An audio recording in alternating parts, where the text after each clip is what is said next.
Hello, hello, hello, hello. No upa, no opa today. Just hello, hello, hello. How are you all doing? Sunday Adelaja here.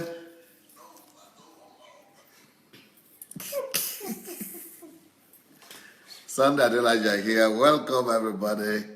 We have Oluwatoyin Bidemi, Shao Smith, Anna Marie. Good day, good day, good day, good day. Bebe Ndum, welcome. Ngoya Sharis, Adeleke Adeniyi, Chinwe Ananaba, welcome, welcome, welcome. Obi Ojimadu, I have your wife here, Rochelle White, Christy Bassi, Elizabeth Ali, Dia Install,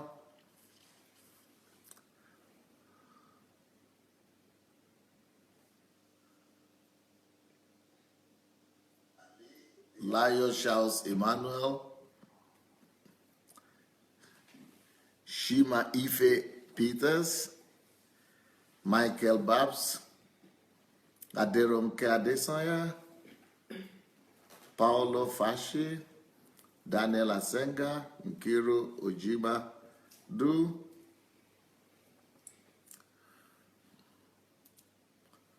welcome everyone. Brenda Williams, Miranda Ngwafu, Anastasia McDonald, Usheshuku Amadi, Adeola Disu, Lola Sorunke, Donald Morrison, Williams Olalekan, Kehinde Agoro,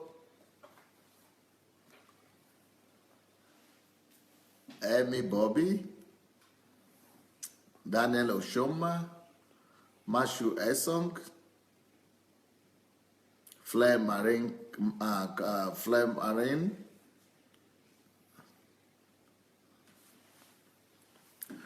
Well, good day everyone and welcome to the program today. We are greeting you all from Kyiv, Ukraine. And today we are going to be talking about Nigeria. Today we are going to be talking about Nigeria. There is a book here that is called Nigeria and the Leadership Question. Nigeria and the Leadership Question. This book is going to be reviewed today by Dr. James Kisali. James Kisali. Dr. James Kisali is one of the bright minds that Africa has produced. And God is raising up in a mighty way, not just for his own country, Uganda, but God is raising him up for the continent of Africa and for the world and for the body of Christ at large.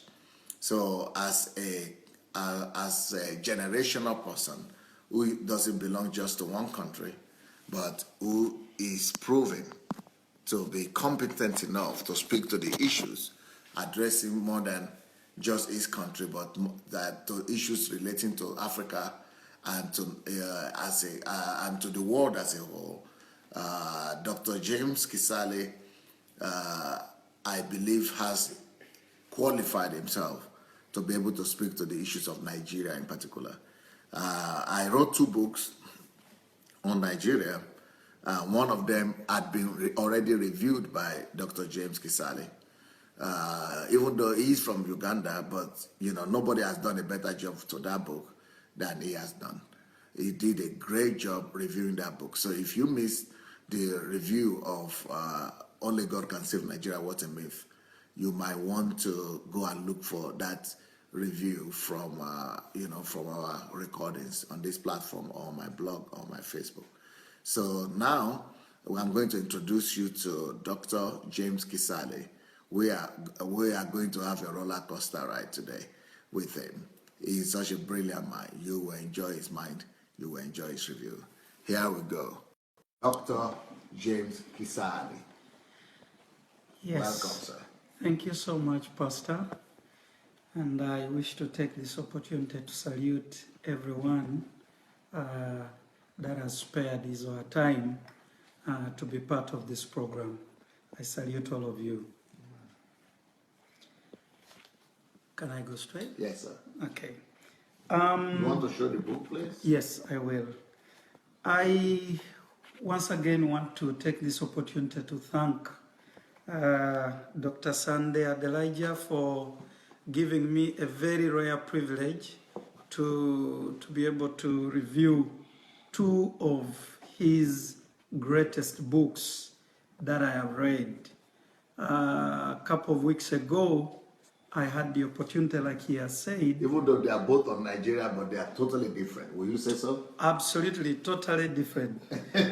I still maintain that only God can save Nigeria. What a myth. Not equal to none. It's equal to none. I still maintain that, and I wish to urge you, everyone listening to me, to go and get yourself a copy of that book, and please read it, because it will provoke you to action.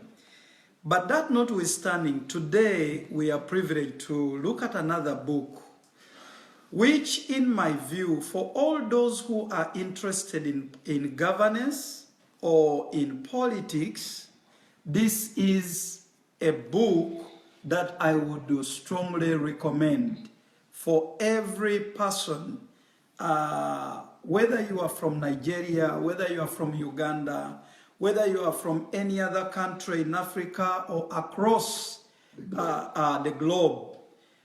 This is a book that I would recommend you to take on as your manual. And as we discuss, you will appreciate why. For anyone, I'm saying that politics. For anyone who is interested in politics, I beseech you, this is a book that you need to buy and embrace. But also too, you may not necessarily be in politics per se, but you are a citizen of Nigeria. Okay. You are a citizen of Africa.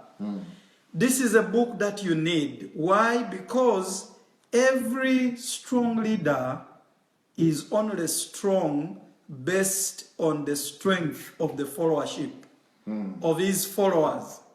So, as a follower in a nation, you need to understand the politics and the leadership aspect of your country. And that's what this book has attempted to explain.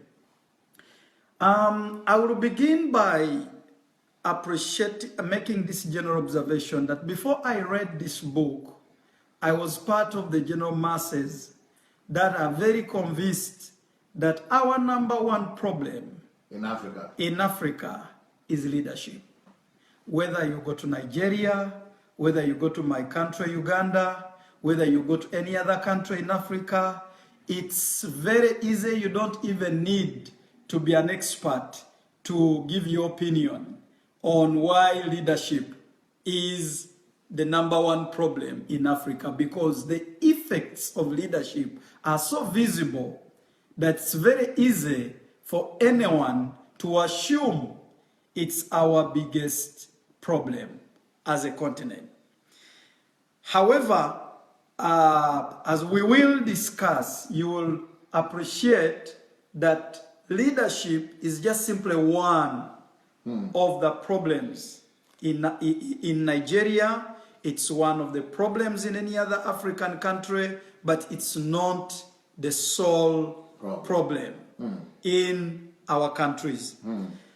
I wish to recommend everyone to do all you can to get this book, because what I'm going to do in the few minutes I have is that I will not go into the details, the nitty-gritty of every aspect of this book. This time what I have done is that, having read the whole of this book, I decided to summarize the major thoughts, the key themes that have been put across by Dr. Sunday Adelaja, who is the author of this book. I've been able to summarize this entire book into only 4 themes, which I have chosen to call the 4 pillars Okay. When you read this book from the first page to the last page, Are you impressed by the fact that the whole history of Nigeria? Oh my God, that's what I'm coming to. You get familiar with the whole country in one book. This book. A lot of Nigerians, they said they never knew the history of the book as it came across in that book. To be honest, this book has provoked me to get back and read my own history of my country. Are you serious? I must confess to all my listeners that I'm not yet an expert in the history of my own country. Even of Uganda. Even of Uganda. I cannot say I'm an expert in it. But this book, reading through it, it has really provoked me that you cannot talk about nation building unless you know your past. You see? You cannot talk about nation building unless you know your history. Your history. So this particular book, close to 70% of this book is really showing us where Nigeria has come from. Yes. And several of the chapters in here are talking about the history of this country, the historical aspects that took place, and that shaped the way Nigeria is today. Because if you don't know your past, you will not know your future. Absolutely. And you will not understand your present. If you don't know your past. In fact, Chinua Achebe makes two proverbs which, in my view, summarize the history of Nigeria.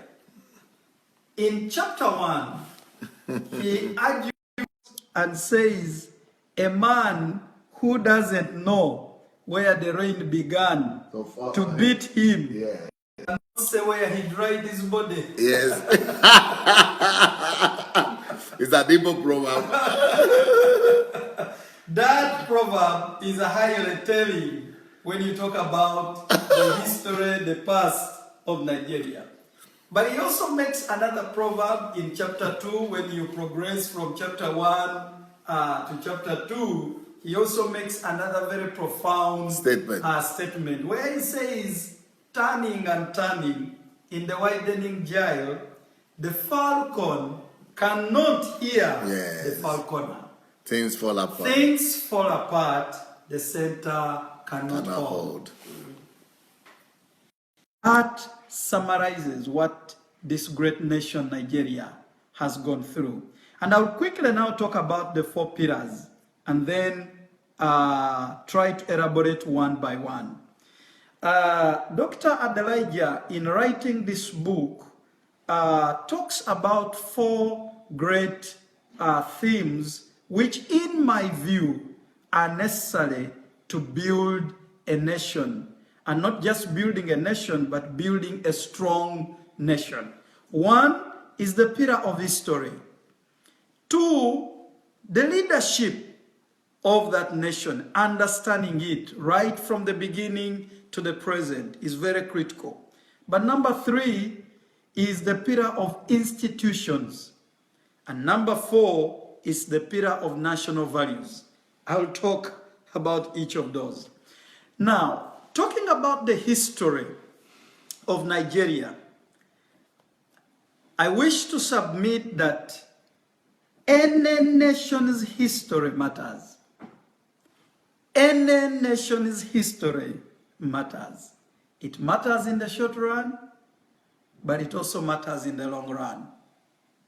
Because when you talk about the history of any nation, history gives a reflection of a nation's past. That's right. It also gives a reflection of the present state of a nation. But the history of a nation will also give you insight into the future of that nation. Mm-hmm. And that's why it's so critical that every leader or every citizen of Nigeria must be interested in understanding where this great nation has come from. That history is so great. any people that willfully ignore their history, in reality, they have chosen to forfeit their inheritance. Yes. If you ignore your history, you are forfeiting your history. Your future. Sorry, your future. As I read through this book, one of the things that caught my attention, and I credit it to Dr. Sunday for being able to research and helping us appreciate the history of Nigeria. Apart from knowing that Nigeria did not begin when the British colonialists came, because sometimes as Africa, the West has tended to portray us that we only existed when they found us. So even when you read through our history, like my own history in Uganda, which I'm slightly more familiar, for example, you begin to hear that the explorers discovered Lake Victoria. They discovered River Nile. But this river existed thousands of years, even before the white man came. So, when you look at the history of Nigeria, back in my own country, in my O-level, we did bits of the history of West Africa. And so we used to study about the kingdom of the Fulani, the Benin kingdom, the Oyo kingdom. Then I now came across the Nili kingdom. Now, this is very interesting in terms of appreciating how strong, how organized these kingdoms were. And that gives you an indication that our people, even long before the British came, were a very highly organized society. So it's not that the British found Nigeria. Nigeria existed long before the British came. And that is pertinent for every citizen of Nigeria to understand. But the key issue is that sadly when the colonialists came, like we all know, they made their contribution. We can no longer continue to wallow in the disappointment of what went well and what didn't go well.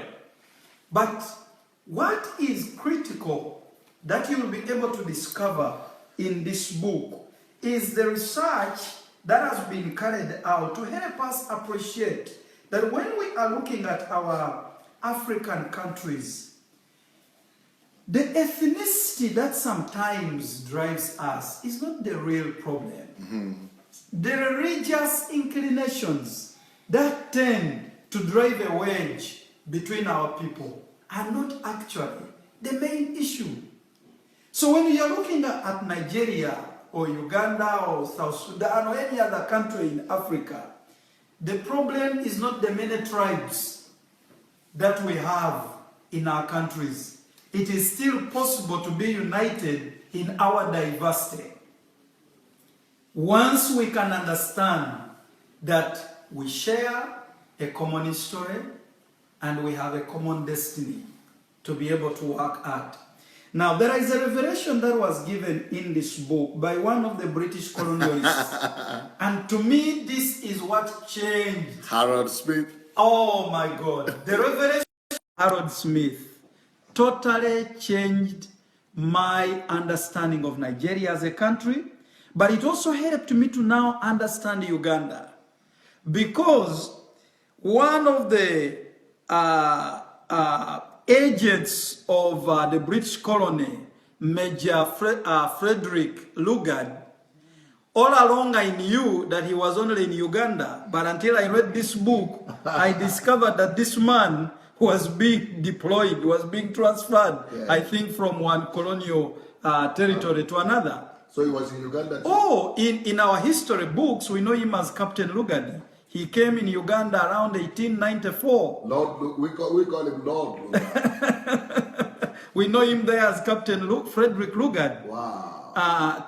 Coming under what we used to call the British, I think it was called British Imperial East Africa. Yes. That was the company under which he was operating on, and then they come and finally colonized us. So the same gentleman comes to Nigeria and is promoted to a major, he becomes a lord. Yeah. But then Harold Smith makes a very profound revelation here, and I'll just read a bit of it because I feel it's instructive for all citizens of Africa to appreciate this.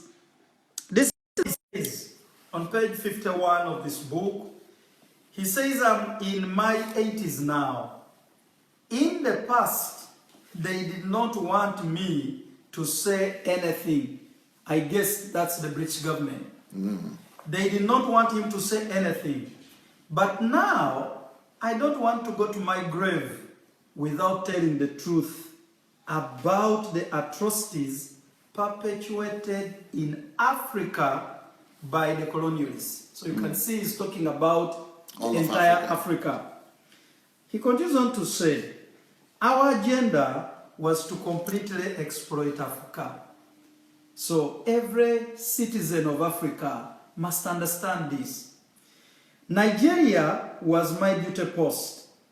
When we assessed Nigeria, this was what we found in the southern region.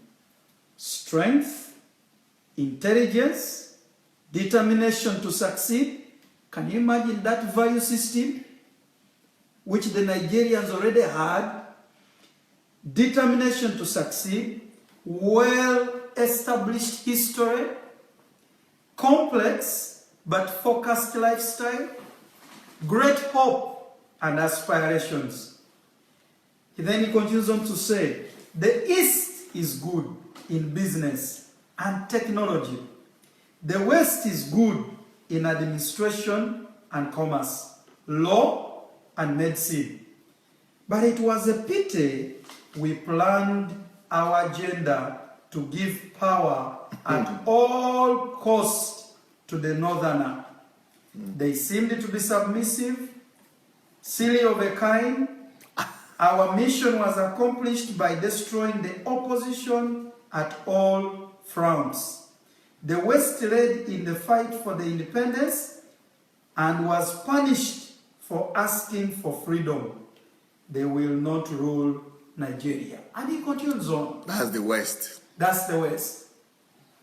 Now, if you do not understand that history, that past, then you're going to have challenges in appreciating why the country is the way it is up to today. And such that the political leaders have not still appreciated the fact of history. So, that's one major argument that this book puts forward, that it's important for us to appreciate our history. Okay. Pillar number 2 is to do with leadership. This book will take you through a journey of all the leaders that have led Nigeria, right from independence, actually pre-independence, to independence up to the present time. And it gives a very excellent account of how every post-colonial leader played and made his contribution to this great nation of Nigeria. In fact, this book gives you a leadership scorecard on every leader, how every leader performed. But suffice to note that as you read through this entire book on what the leadership did, two things to me come out very strongly. That one, leaders provide the vision, as we all know, and the actions to move the nation forward. In a summary, every leader must understand that he must provide a vision of where he would want to take his country and be willing to pay the price in terms of the necessary actions to achieve that particular vision. But leaders alone are not enough. you need a responsible followership. You need a responsible followership as a key to effective leadership. So as you read through this book, you get surprised because sometimes we think that all has been gloom in Nigeria. It's not true. You begin to realize that Nigeria was actually blessed to have one of the best leaders that this continent has had. But unfortunately, because the citizens, the people were not prepared to receive this kind of leadership, they kind of blew away the opportunities that they had. It takes both the citizens and the political leaders to be able to govern a nation. It cannot be the leader's sole responsibility. The citizens have a role just as the overall head of the political institution has. I will not go so much into the details of that leadership. I just provoke everybody to read the book because there is a lot for us to appreciate about this particular leadership. But pillar number 3, which to me is very critical, is the issue of institutions. Institutions, building strong institutions. As you read through this book, the author puts his argument very well that every nation is only as strong as the institutions that are in place. I love what Douglas North has defined the institutions to be. He defines institutions as the humanly devised constraints that shape human interaction. When you think about an institution, you are talking about a constraint that has been put in place in order to make it possible for human interaction. So when you look at the different institutions in place in our government, that promote law and order, that promote peace, that promote a well-being of our people, that make it possible that you can do meaningful business in the country. All those different institutions, whether they are to do with accountability, whether they are to do with enforcement, whether they are to do with just day-to-day interaction of the citizens, these particular institutions are very critical. Now, Chester Arthur made a very critical observation. He argues by saying that leaders come and go. And I think that's a fact. Leaders come and go. But the facts of free institutions remain unshaken. Right. Leaders come and go, but the fabrics of free institutions remain unshaken. It doesn't matter how strong a leader is, finally he has got to go. But the institutions that have been put in place will endure. And in fact, it is these institutions, when we talk about the developed countries, for example, really, when they claim that they are developed, the whole issue they are saying is that they have institutions, they have systems, they have processes in place that help to govern the societies. In fact, I was pondering about like the Scandinavian countries. Sometimes not even easy to know who their leaders are. I wouldn't even all of Europe. I mean, yeah, the whole of Europe. I wouldn't tell who the Prime Minister of Norway is, or Denmark. Or Sweden. Or Sweden. It's not very easy to remember him. But all you know is that these countries are highly developed, they are well organized, their human development indices are so high.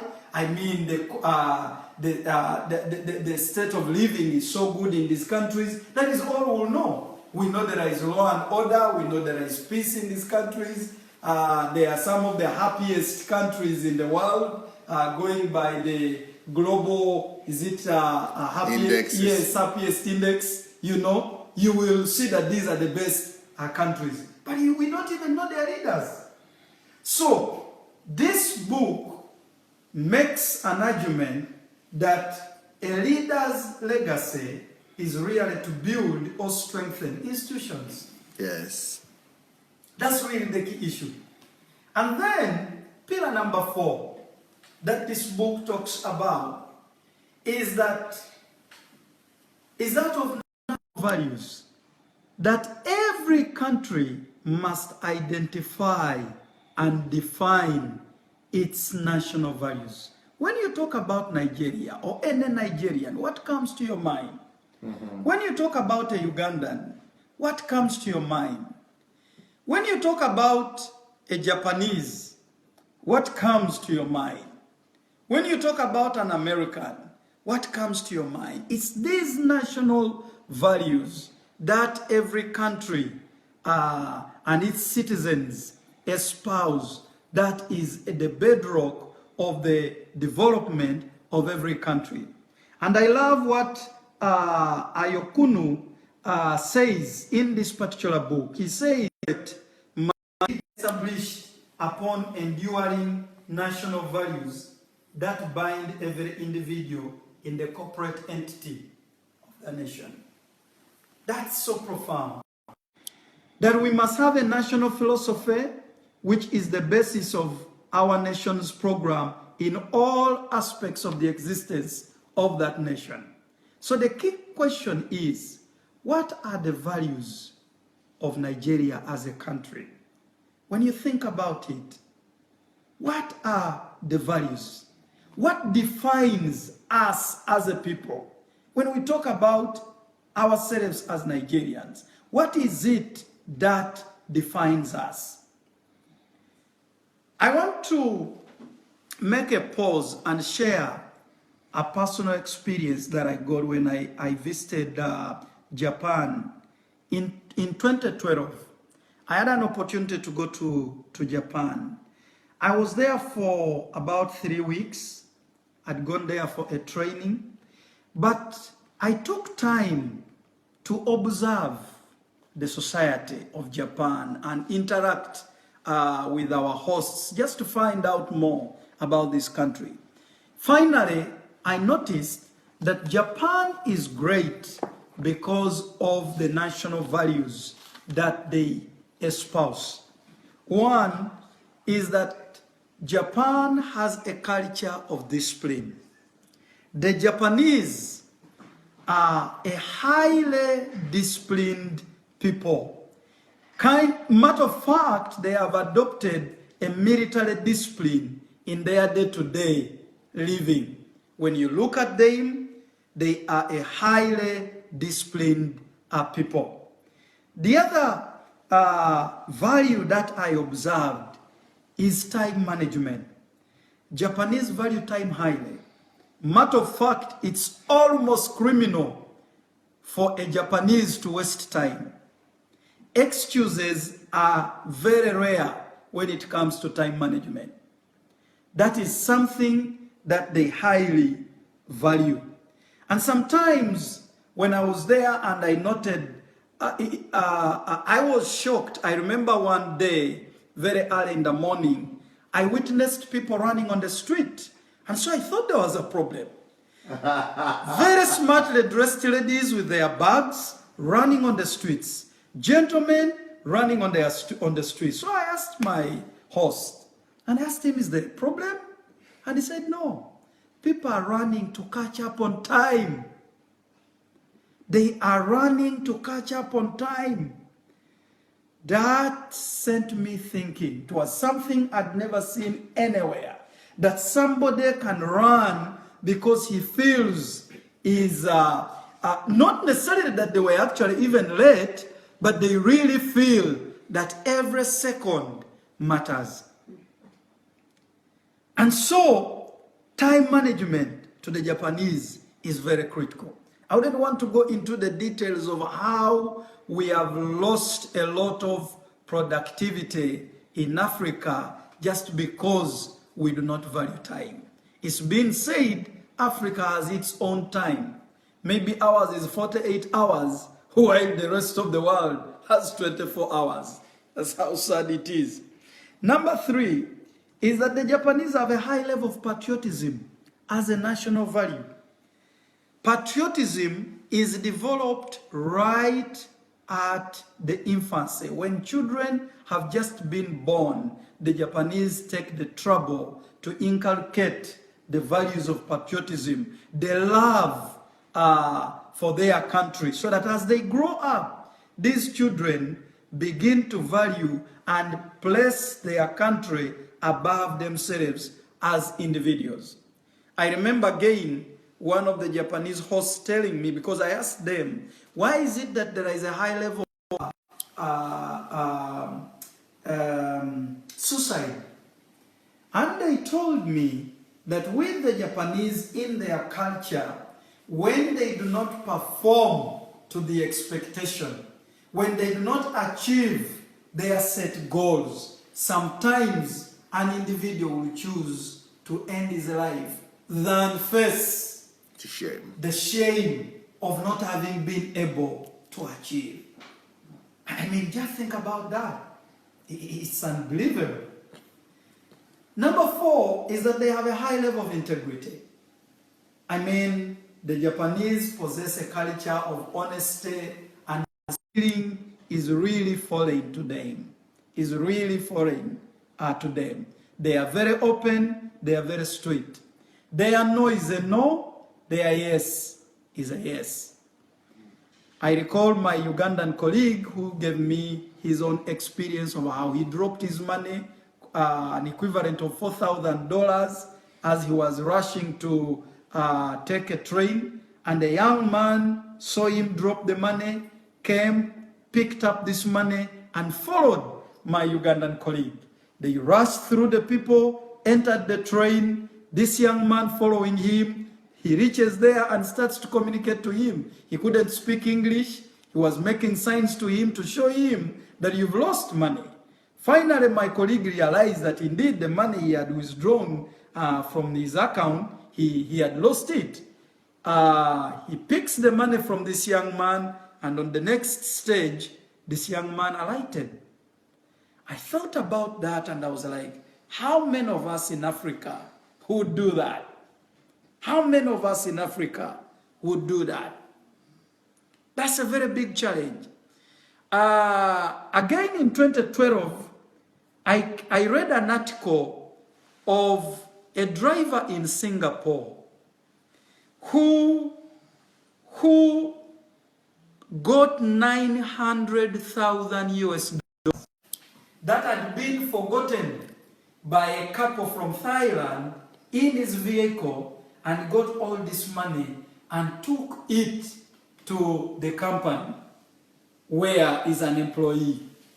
And this is a 70-year-old cab driver. I read this article and I was like, my God, 900,000 US dollars, the equivalent of close to 1.1 million Singapore dollars. And he took this money intact. Now, of course, later on, they managed to trace the visitors who had forgotten their bag in the car, and they got in touch with them and they recovered all their money. Now, just imagine that happening in my country, Uganda, or in Nigeria. What would happen if you were a driver and someone left his bag in your car? What would you do with that money? It's food for thought. Somebody is asking here about leadership. You said something about leadership, and this person is saying Julius Ujelo. In my lifetime in Nigeria, the only leader I know is in America now. The only leader I know, and he was never allowed to lead this great country of Nigeria, is Chief Obafemi Awolowo. He was stopped by the powers that be. The other person that did something slightly good for the country was General Murtala Muhammad, and then he was also killed. So That's what some people are writing. Brilliant. And indeed, I agree with that observation. I didn't want to go into the details of that because it is so depressing to a very great extent when you read some of these great heroes. You would wish to ask, why wasn't Chief Awolowo given opportunity to lead this great nation of Nigeria? Because as far as I'm concerned, Africa has produced great sons. I mean, we know of the Nelson Mandelas, but until I read this book, I really didn't understand the position that Chief Obafemi would hold in Africa. But as far as I'm concerned, I think that is one of the best leaders that this continent was privileged to have. Unfortunately, he never got the opportunity to lead at a federal level, so that all the successes and all the programs, the systems that he put in place when he was a governor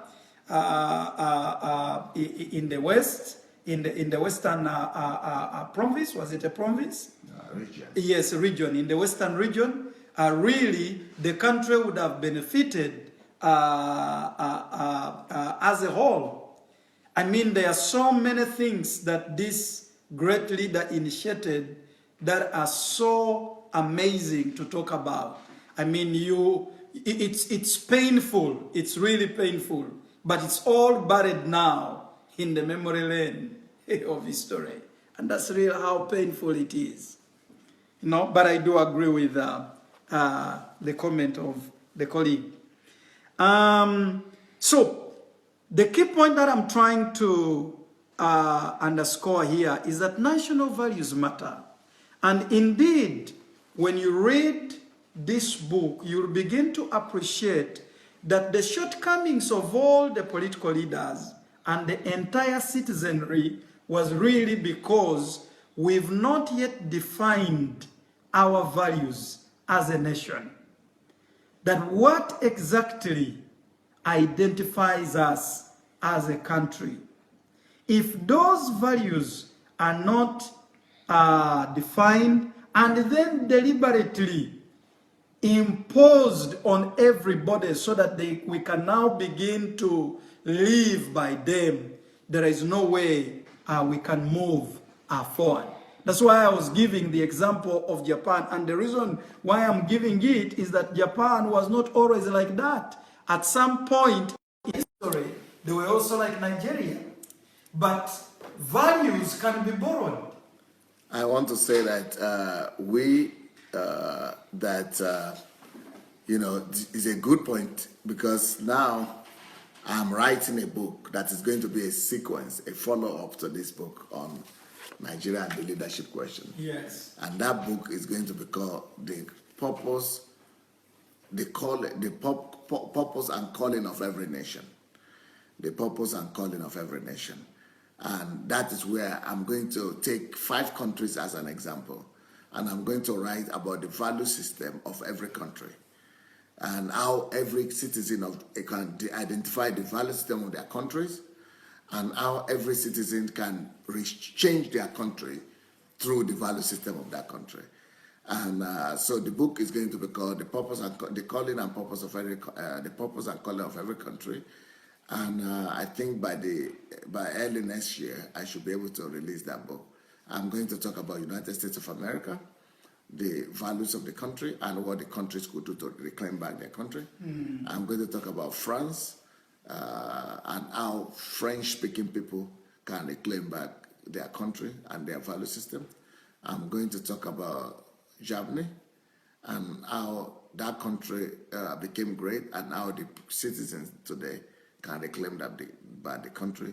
Maybe I will talk about England as well, and why England became great and how it became great, and all countries of the world. And I'm going to give people the keys to reclaiming back their countries. It's going to be called Purpose and Calling of Every Nation. That will be powerful, and I look forward to reading that book, because I am a very firm believer that values or culture for that matter is really what separates the developed countries and the undeveloped countries. I mean, many of my listeners may be aware that in 1904, Max Weber came up with what he termed the Protestant values and the spirit of capitalism. He took time to study why Western Europe had greatly developed, and he discovered that the Protestant values that they embraced,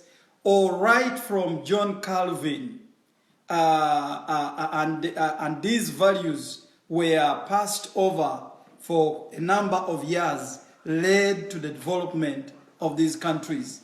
Today, many of us would be proud of going to Switzerland, and as we all know, Switzerland today hosts so many of the global organizations, and it's their headquarters. And many of the financial systems of the world are in Geneva. But Geneva wasn't like that always. Their history is a very interesting one. They were as corrupt as any other African country is. But then they chose to embrace new values. And today, any thief in Africa would want to hide his money in Geneva, because he knows in Geneva it will not be stolen. So I think the whole issue of values is something that every African country needs to closely look at again and be able to embrace. The tiger Asian countries, we all like to talk about, but the truth is, they simply embraced a new value system that their people adopted, and today all we can do is to admire them. South Korea wasn't the way it is today, nor was Singapore. We've already talked about Japan. Even China itself, they have been able to mix the Protestant values from Western Europe, mix them with their Confucian values, and today China is skyrocketing in terms of its development because they have embraced a new value system. So to me, that's very important. Now, I want to make a final summary of this book by showing by making a proposal. I call it a theory, in my view, that for any nation, whether Nigeria, whether Uganda, or any other nation, to be able to develop, they must be able to define what I have called the leadership hedgehog. The leadership hedgehog. In this particular case, because we are looking at Nigeria, I'm calling it Nigeria's leadership hedgehog. And I'm going to show it to our viewers. The whole concept of a hedgehog is a concept that I've borrowed from Jim Collins' book, Good to Great, where Jim Collins writes showing how companies can move from just being good to being great. So in that book, he introduces the concept of a hedgehog, where he says that for any company, any business company, to really make the leap from simply being good to being great, that organization must have a deep understanding of an intersection of three circles. What that organization is very passionate in doing. 2, what it can be the best at in the world, and also being able to identify its economic engine. The intersection of those three circles is what Jim Collins calls the hedgehog. Now, in this particular aspect of Nigeria, we have 4 pillars that we are talking about. We have the leadership, we have the history pillar, we have the leadership pillar, we have the institutions pillar, and then we have the national values pillar. My argument is that if we chose to have to define our leadership hedgehog as Nigeria, then we would have to look at 3 circles where you have the intersection of these 3 circles, and then we are able to define that particular intersection. Each of these circles requires a deep understanding. Now, 1 circle represents the history of Nigeria, meaning that every leader must have a deep understanding of the history of Nigeria. But also the other circle is represented by leadership, that you must have a deep understanding of how leadership has played out in the country from independence to date. But number 3, that the other circle is of the national values, that there must be a deep understanding of what our values are as a nation. Now, in my view, the intersection of these 3 circles, the history, the leadership, and the values, will give you what I'm defining as the institutions. The institutions is what I am regarding as the intersection of the 3 circles. Because in my view, having read this whole book and understood it, my argument is that the institutions come supreme, come top. So they become the intersection of the 3 circles. So if you are talking about Nigeria as a country, you are going to have to look at the history, the leadership, the values, and then all the 3 are actually contributing to the building of strong institutions that remain in the nation. And if this particular theory that I'm proposing here was to be reflected in form of a house, what I would call a leadership house, then you'd be having something of this nature. That when we talk about, okay. Yes, is it visible? Mm-hmm. Yes, from the other 3 circles, I am now presenting it in form of what I'm calling the leadership housing model, where you have a house. If Nigeria was a house, the foundation would not be seen. Yeah. But that foundation is actually the national values. That house, to be strong, will be founded on those values. Mm-hmm. But then it has the pillars. One of the pillars is its history. The other pillar is its leadership.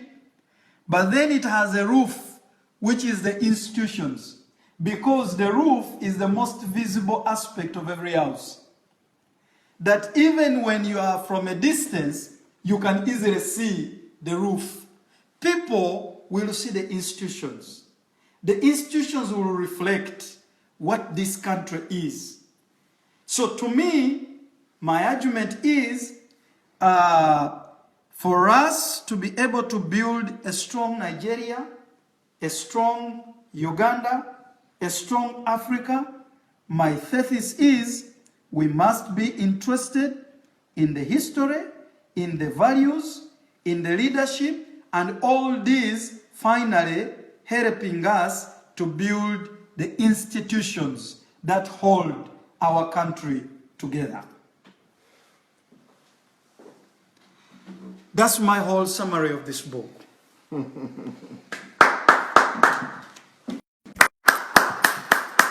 Excellent. Excellent. Could you share the book again, please? Nigeria and the leadership question. If you don't have a copy of this book, you can go and get it on Amazon, or Okada Books. You can go to Okada Books, you'll be able to get a copy, or you could go to Amazon to get a copy. Did we use this book at the HMT? No. No, okay. No. So you people who are not aware, you couldn't read this book yet. Okay. Some have read it. Some have read it. Huh?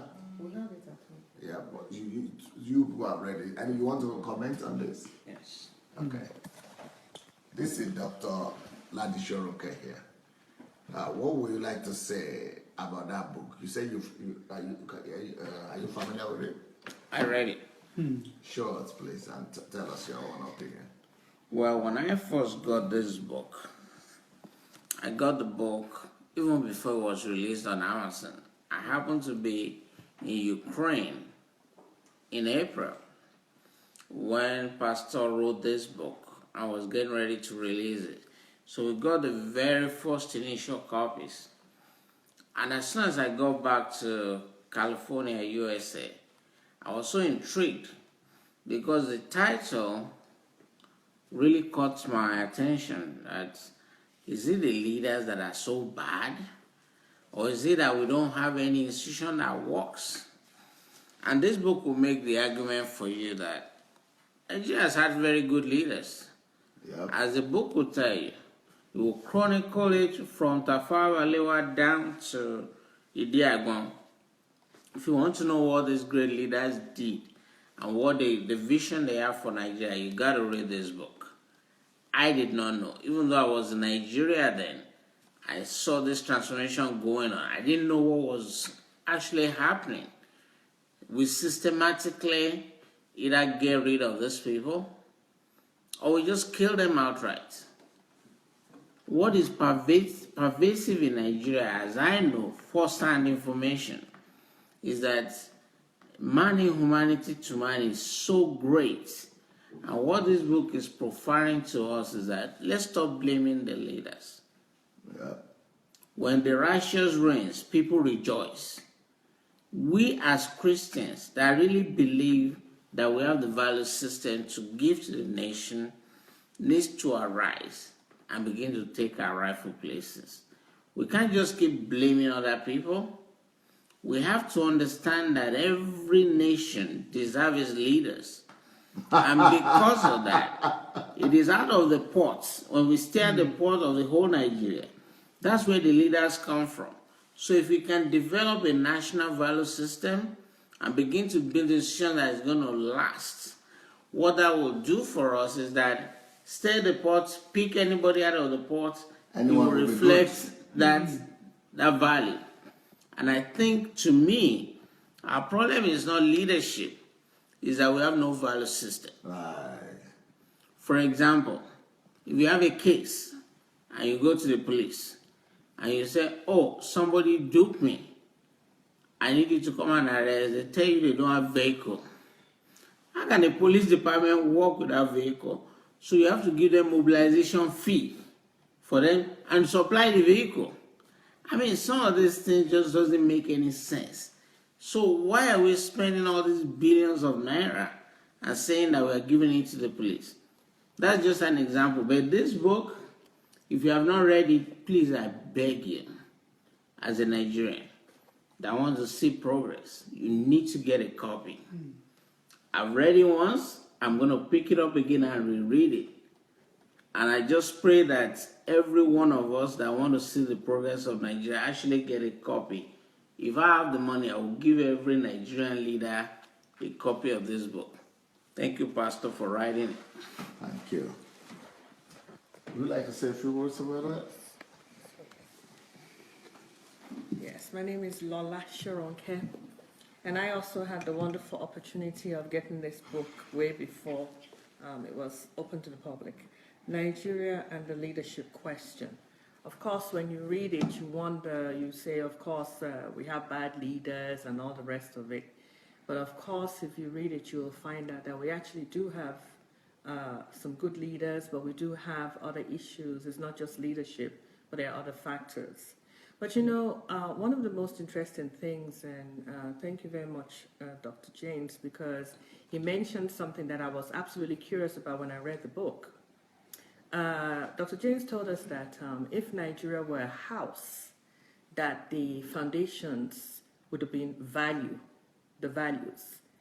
And as I was reading this book, I got the history part that actually when Nigeria started up, when they wanted to put Nigeria as a country, the actual foundation, the reason for why they put it together was faulted already. It wasn't built on good values. It was actually built on corrupt and bad values. And knowing our history is absolutely important, because if many of us had known through the years that actually the foundation that we're built on is one of corruption, not of good values, I think it would have given us a chance to rethink and to set those values straight so that we can have a strong foundation. I feel that's one of the main reasons why Nigeria is the way it is.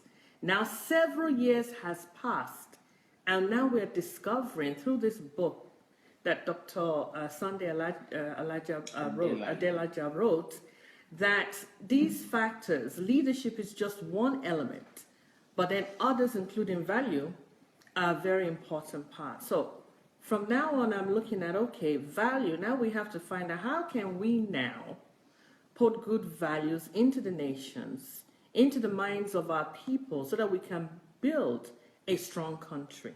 So that's one of the things that was really striking to me, that values had to do a lot with the way Nigeria is today. Thank you. Wow. Okay. Hello everyone, my name is Nkiro Jimadu, and I happen to have this book too.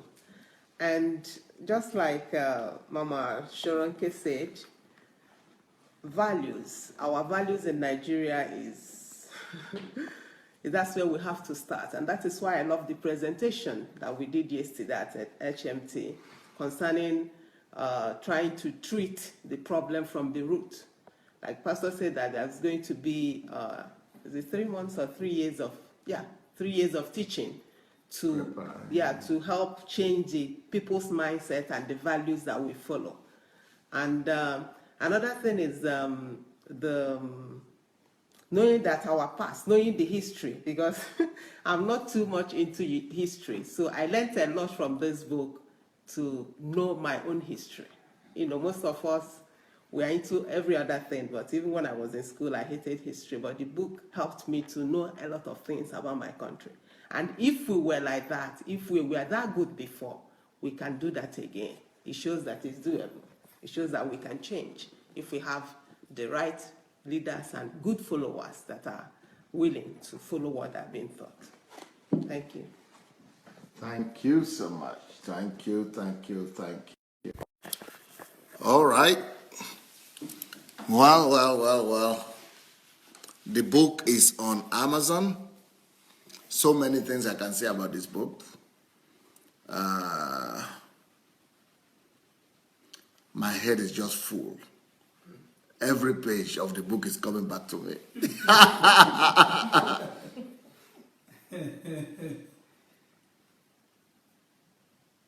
But like somebody said, the book has to be put in the hand of every school, every student, and hoping that will happen one day. Well, let me ask you people this. Is the effort of me sitting down to put this book together, is it worth it anyhow? Will you say that it's worth the effort? It's more than worth the effort, if I may say so.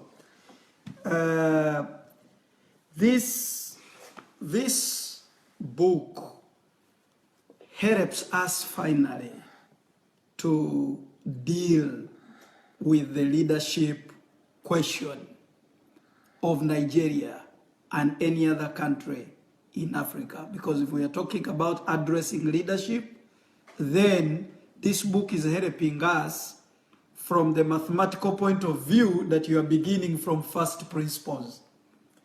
And the first principles is that you have got to understand the historical implications of the country, that you cannot come up with a leadership solution to the problems of this country unless you understand the history. So in my view, you have greatly helped all of us to appreciate the role of history in national development. I think, to me, that is the biggest contribution of this book, helping us to understand the role of history in national development. At least at a personal level, I'm going back to read my history, to read the history of my country and understand it. And now begin also to read the history of different countries of Africa, because I realize it helps us to be able to be well informed as we make decisions that will help our masses. What would you say about that question? Well, I really want to thank you, like I said before, for writing the book. My concept of what the book has done and needs to continue to do is to raise a dialogue. Just like we discuss other issues about corruption and things, the issues in this book needs to be discussed. I was reading some of the comments people are making online. They don't even know what it means to have a national value. I mean, I'm just sitting here amazed that if you don't even know how to define national value, how are we going to deal with it? Some people are hearing it for the first time. That part of what the composition of a country is having a core. You see, I've been an American citizen for decades now.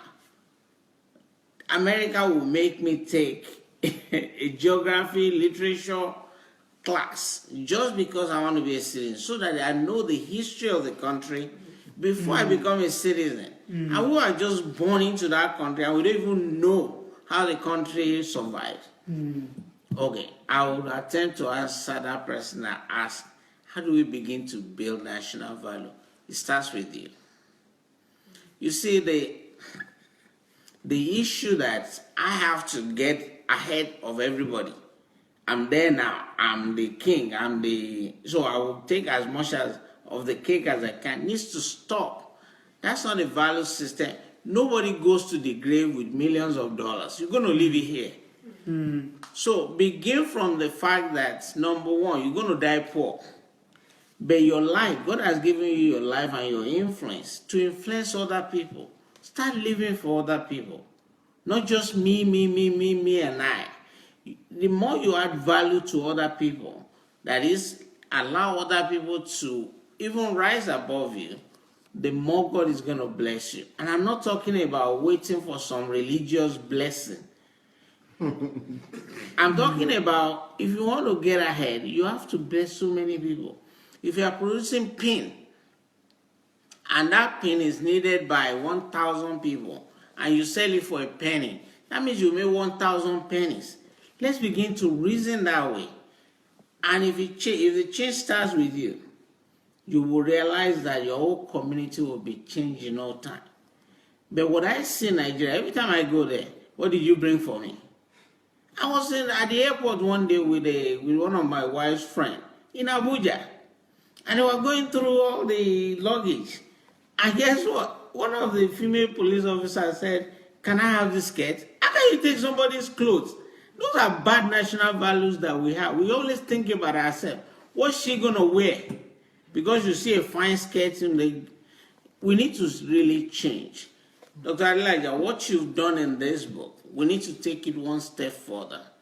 Whether we're going to create a dialogue avenue to talk about some of these issues, and we're going to see change, or we should stop criticizing and start looking at some of the things that Doctor has talked about here.